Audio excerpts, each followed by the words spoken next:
The problem that I have resulted that I need to be admitted into a hospital.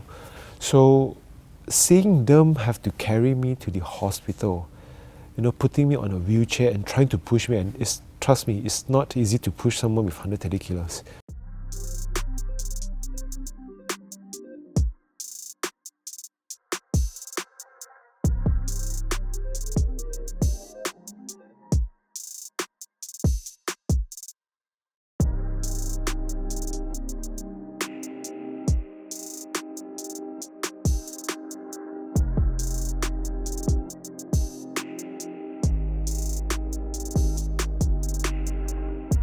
I think two bits. One is from young, I started to do, like when we are little kids, we play around with other children, and then I always like to play like acting, teaching in a class, and I'm always the teacher, and then my friends or my cousins, they are the students.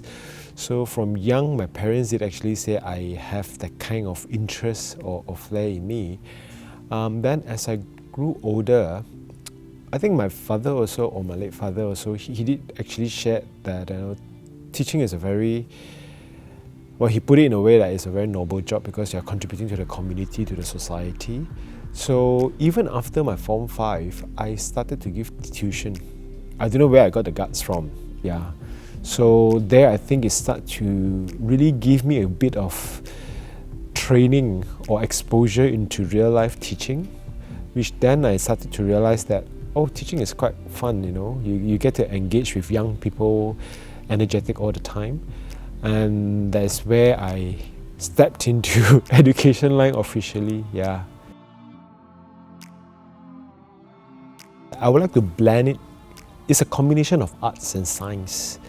There are certain method or certain pedagogy that is sort of like, not to say proven, but highly recommended, or certain tools that we use. I think that's the science bit. Those are the things that is being tested, tools that we can use and engage.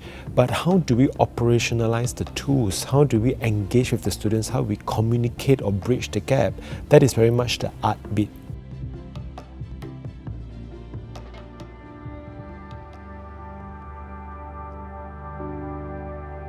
So I was weighing about very, very close to 130 kilos, 129. It was 1 kilo to 130 kilos. The problem that I have resulted that I need to, be admitted into a hospital. So seeing them have to carry me to the hospital, putting me on a wheelchair and trying to push me, and trust me, it's not easy to push someone with 130 kilos. Even the nurse or the helpers in the hospital, they had tough time pushing me to the respective floors. So that was really the aha moment, as a son or as the eldest son in the family, what am I doing? I should be doing the other role. I should be supporting my family, not the other way around. Looking at my two elderly parents still have to take care of me, rushing to the hospital on and off, and then getting worried when, my back got problem or my knee got problem and so on.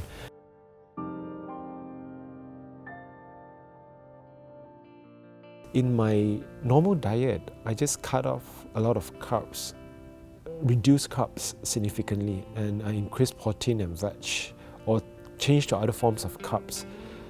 By doing that, I realized that changing my meal diet or things that I have inside, I started to see results. In fact, instead of 1 kilo a month, I got, I think, about 1.5 to 2 kilos a month. But when you look at that, it's actually not a lot. Some people will say, I managed to reduce 5 kgs in a week and so on. But I don't think I want to go to the extreme. I still go to a typical hawker store and choose the food that I want to eat, but I choose the kind of meals that I have, instead of focusing on high carbs, then I change to maybe high protein plus veg and so on. When I hit the first 90, like 94, 95 kilos, below the 3 digit, I was very happy, never thought of it.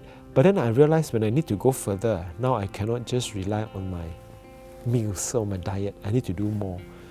That's where I started to hit to the gym. Then I started to be a bit motivated. I got myself a personal trainer.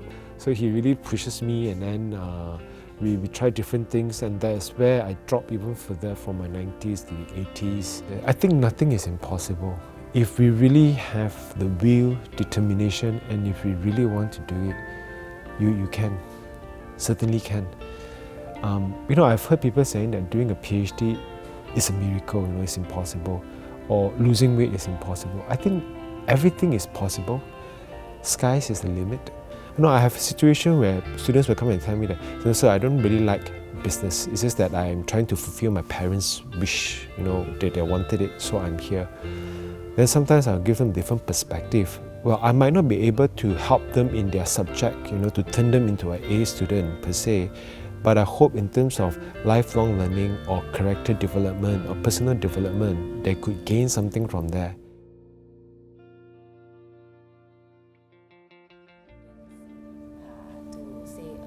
For you lah. Oh, Yeah, seriously?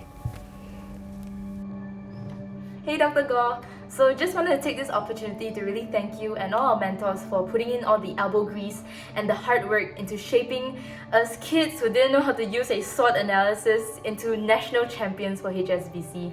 I am truly grateful, and I just want to say thank you for those grilling nights. Thank you for all those guidance and patience, especially with me coming from a mass comm background who had no knowledge about entrepreneurship or business. Hello, DG. Po Sung Yang.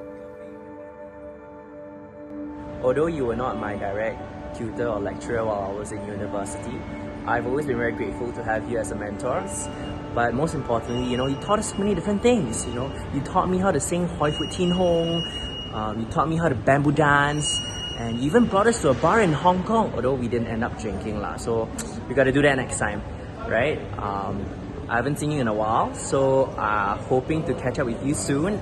The amount of work hours you put in, the after work hours, I'm pretty sure every individual from Taylor's side competition can recognize the effort you've put in, and I don't think we would have went that far without you and the mentors, Dr. Noor and the seniors. So I just wanted to thank you for everything you've done, and we're very grateful for you, and let's hope that you get a girlfriend soon. Wow. This is like Whaley, myself, and Po Sung Yang's KPI to find a girlfriend. This is a joke. Yeah. Hey, oh my.